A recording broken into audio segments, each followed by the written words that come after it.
At the EDDU, we offer lectures, virtual and hands-on training for working with iPSCs, where you have the opportunity to learn about coding to freezing iPSCs with our team of experts.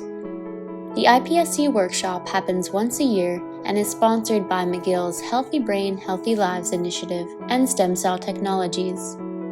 In 2021, it was successfully offered online for the first time. You can also access one-on-one training with intensive hands-on instruction offered by our iPSC experts.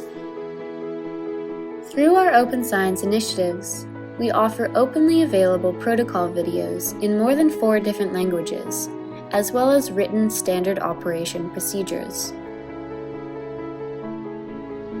Attend our virtual iPSC seminar series to learn more about iPSC research being done in Montreal and beyond.